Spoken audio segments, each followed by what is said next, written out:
Ayan, hey, hey, hey, hey, hey! Hello, good morning mga kapangarap!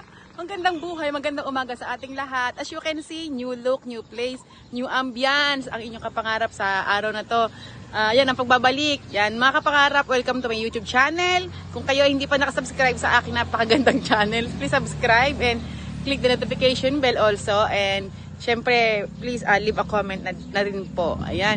Good morning again. Nandito ako ngayon. Ayan. Kung makikita nyo, wow, grabe. Ang sarap dito. Ang sarap dito, grabe. Mga kapangarap, ayan. Ang ganda ng mga halaman.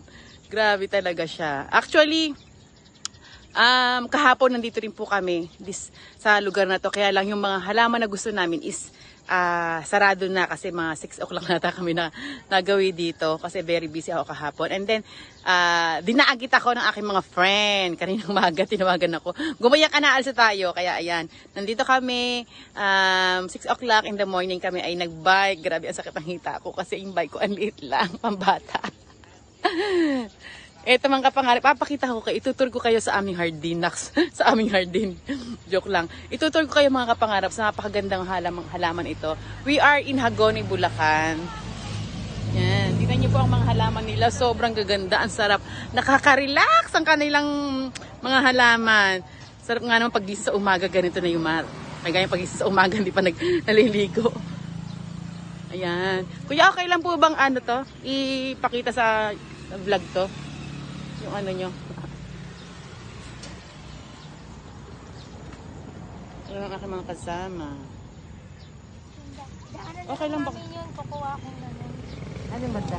Yun, Yeah. parang ganun. Ito mga rose. Ayan, mga kapangarap ang mga rose. Parang ganito yun. Ako bibili ako ng rose. Magkano kaya itong rose? Ano ba yun? Kampagita tayo? Ate, okay na doon. May kampagita daw mo. Okay lang po ba itong i-vlog? Kampagita nyo, te. Ay, hindi pwede. Magpaalam po kayo sa Ganon. Ikaw, kampagita nyo, te. Ayan, tinanong ko kung okay lang bang mag-vlog. Hindi yata pwede. Sorry kanina, naipakita ko na. Sorry naman. Hindi ko alam. Sayang, hindi nyo makikita yung mga gagandang halaman dito. Pero tingin ko naman pwede. Para maano nga sila, ma-promote yung kanilang halamanan. Try kong magpaalam mga kapangarap kung papayagan tayo. Wait lang po